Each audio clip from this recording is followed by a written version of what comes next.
नमस्कार दोस्तों, Aditya educational class में आपका स्वागत है। आज हम यहाँ आप लोगों को बीएड डीएलएड से संबंधित पाठ्य योजना बनाना बताएंगे। सबसे पहले ऊपर हम लिखते हैं पाठ्य योजना। संस्था का नाम, जिस संस्था में आपको शिक्षण कार्य करना है उस संस्था का नाम लिखते हैं। उसके बाद छात्राध्यापिका का नाम या छात्राध्यापक का नाम, जो आपका नाम होगा, नाम अंकित करेंगे। दिनांक, जिस दिन यह पाठ्य योजना आपको शिक्षण कार्य करना है उस दिन का दिनांक। कक्षा 8 वर्ग ए, विषय विज्ञान के अंतर्गत जीव विज्ञान। चक्र पहला, अवधि 36 मिनट। यहाँ प्रकरण हमारा है संतुलित आहार। उसके बाद सामान्य उद्देश्य लिखते हैं। सामान्य उद्देश्य का संबंध हमारा विषय से होता है और विशिष्ट उद्देश्य का संबंध प्रकरण से होता है। यहाँ पहला सामान्य उद्देश्य पहला है छात्र विज्ञान विषय के महत्व को समझ सकेंगे। दूसरा, छात्र में प्रयोगात्मक शक्ति का विकास होगा। तीसरा, छात्र में खोज करने की शक्ति का विकास होगा। चौथा, छात्र में तर्क शक्ति का विकास होगा। पांचवा, छात्र में जिज्ञासा की प्रवृत्ति विकसित होगी। छठवां, छात्र को विज्ञान के मूलभूत सिद्धांतों एवं प्रक्रियाओं का ज्ञान होगा। सातवां, छात्र को भौतिक एवं रसायन के उद्गम एवं विकास का ज्ञान होगा। आठवां, छात्र में समस्या समाधान करने की शक्ति विकसित होगी। विशिष्ट उद्देश्य, विषय में पहला विशिष्ट उद्देश्य ज्ञानात्मक उद्देश्य। छात्र संतुलित आहार के बारे में जानकारी प्राप्त कर सकेंगे। छात्र संतुलित आहार के बारे में जान सकेंगे। भावात्मक उद्देश्य, पाठ के संपन्न हो जाने पर छात्र संतुलित आहार की जानकारी रख सकेंगे। दूसरा, छात्र संतुलित आहार की उत्पत्ति के बारे में जान सकेंगे। उसके बाद क्रियात्मक उद्देश्य, पहला क्रियात्मक उद्देश्य में पाठ के संपन्न हो जाने पर छात्र ऊर्जा की पूर्ति के बारे में जान सकेंगे। दूसरा, पाठ के संपन्न हो जाने पर छात्र संतुलित आहार के बारे में संपूर्ण जानकारी रखेंगे। उसके बाद सहायक सामग्री में कक्षा उपयोगी सहायक सामग्री। पूर्व ज्ञान, छात्र ऊर्जा के बारे में सामान्य जानकारी रखते हैं या संतुलित आहार के बारे में सामान्य जानकारी रखते हैं। उसके बाद प्रस्तावना के प्रश्न, प्रस्तावित प्रश्न, संभावित उत्तर। पहला जो प्रस्तावना का प्रश्न है ये छात्रों के पूर्व ज्ञान से होते हैं। पूर्व ज्ञान से नवीन ज्ञान की तरफ अग्रसर होता है और लास्ट पार्ट जो होता है, लास्ट प्रश्न, उससे समस्या उत्पन्न होती है या प्रकरण निकल आता है। पहला प्रश्न प्रस्तावना का, हमारा शरीर प्रतिदिन कौन कौन सा कार्य करता है? छात्र बताते हैं खेलना, दौड़ना, चलना इत्यादि। दूसरा प्रश्न, खेलने, दौड़ने और चलने के लिए हमारे शरीर को किसकी आवश्यकता होती है? तो छात्र बताते हैं ऊर्जा की आवश्यकता होती है। तीसरा प्रश्न, हमारा शरीर ऊर्जा की पूर्ति किसके द्वारा करता है? तो छात्र बताते हैं भोजन के द्वारा करता है। चौथा प्रश्न, जिस भोजन में सभी पोषक तत्व उपस्थित हों उस भोजन को क्या कहते हैं? छात्र बताते हैं संतुलित आहार कहते हैं। पांचवा प्रश्न, संतुलित आहार के बारे में आप क्या जानते हैं? अभी समस्यात्मक प्रश्न है। छात्र यहाँ कुछ बताते हैं या मौन हो जाते हैं। उसके बाद प्रस्तुतिकरण लिखते हैं कि प्रस्तुत पाठ यहाँ लिखेंगे। पाठ को अध्ययन अध्यापन की सुविधा की दृष्टि से 2 सोपानों में बांटकर अध्ययन करेंगे। उसके बाद प्रथम सोपान। प्रथम सोपान में शिक्षण बिंदु, छात्राध्यापिका क्रिया, छात्र क्रिया, सहायक सामग्री। शिक्षण बिंदु में संतुलित भोजन। पहला प्रश्न, संतुलित भोजन खाने से क्या होता है? तो छात्र बताते हैं हमारे शरीर का विकास होता है। दूसरा, संतुलित भोजन लेना क्यों आवश्यक है? तो छात्र बताते हैं हमारे शरीर में पोषक तत्वों की पूर्ति होती। तीसरा प्रश्न, पोषक तत्वों के अभाव से हमारे शरीर पर क्या प्रभाव पड़ता है? तो छात्र बताते हैं प्रोटीन की कमी, विटामिन की कमी हो जाती है।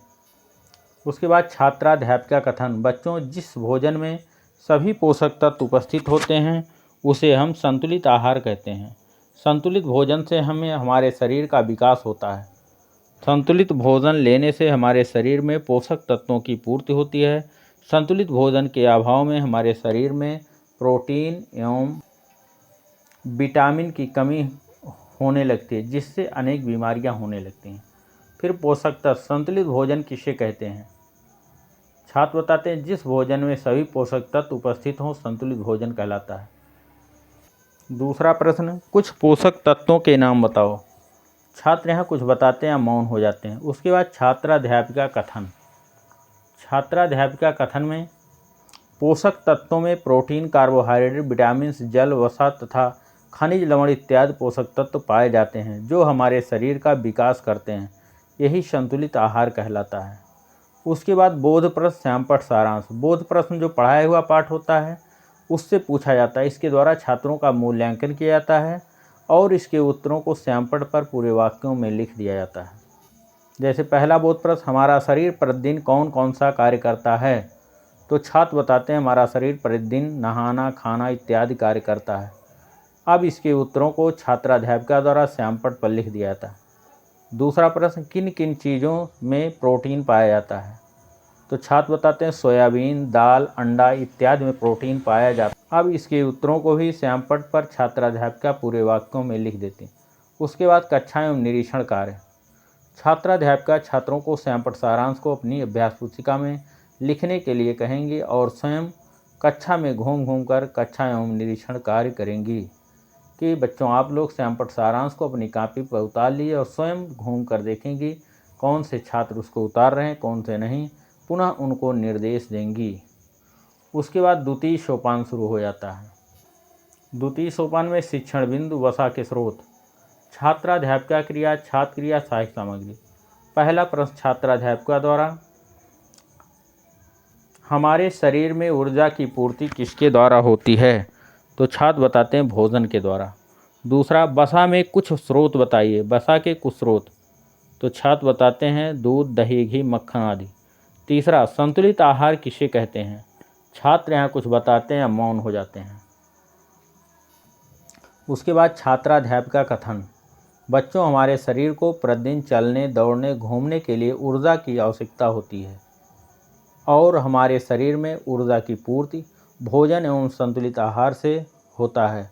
वसा के प्रमुख स्रोत घी, दूध, दही, मक्खन इत्यादि हैं। उसके बाद विटामिन के स्रोत, छात्राध्यापिका क्रिया, छात्र क्रिया, सहायक सामग्री। पहला प्रश्न छात्राध्यापिका, विटामिन के कुछ स्रोत बताइए। तो छात्र बताते हैं दाल, हरी पत्तेदार सब्जियाँ। दूसरा, संतुलित आहार लेने से हमारा शरीर कैसा रहेगा। तो छात्र बताते हैं हमारा शरीर स्वस्थ रहेगा। तीसरा प्रश्न, हमें खाना खाने से पहले क्या करना चाहिए। अब छात्र यहाँ कुछ बताते हैं, मौन हो जाते हैं। ये समस्यात्मक प्रश्न है। उसके बाद छात्राध्यापिका कथन।